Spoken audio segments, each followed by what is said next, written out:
ഈശോ മിശിഹായ്ക്കും സ്തുതിയായിരിക്കട്ടെ. യേശയ്യ 59:1.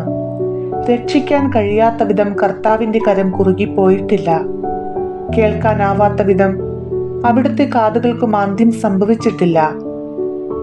ദൈവത്തിൻ്റെ കരവും ശക്തിയും ഒരിക്കലും ദുർബലമായിട്ടില്ല. അവിടുത്തെ ചെവി നമ്മുടെ പ്രാർത്ഥന കേൾക്കുന്നതിൽ ഒരിക്കലും മുടങ്ങുന്നില്ല. എന്നാൽ പലപ്പോഴും നമ്മുടെ പാപങ്ങളും അനുസരണക്കേടുകളും ദൈവത്തോടുള്ള ബന്ധം തടസ്സപ്പെടുത്തുന്നു.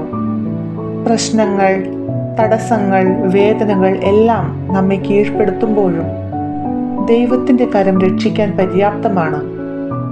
അങ്ങേ കരുണയും ശക്തിയും അനന്തമാണ്. മനുഷ്യന്റെ പരിമിതികളും നിരാശകളും അതിജീവിപ്പിക്കാൻ ദൈവത്തിൻ്റെ കരങ്ങൾ എപ്പോഴും ശക്തമായി നിലകൊള്ളുന്നു. കർത്താവേ, ഞങ്ങളുടെ ദുർബലതയിൽ അങ്ങയെ ആശ്രയിക്കാൻ ഞങ്ങളെ പഠിപ്പിക്കണമേ.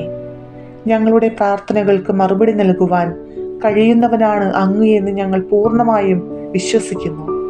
ഞങ്ങളുടെ ജീവിതത്തിലെ പാപങ്ങൾ നീക്കി അങ്ങേ കരുണയുടെ കരങ്ങളാൽ ഞങ്ങളെ പിടിച്ചുയർത്തേണമേ. ആമേൻ.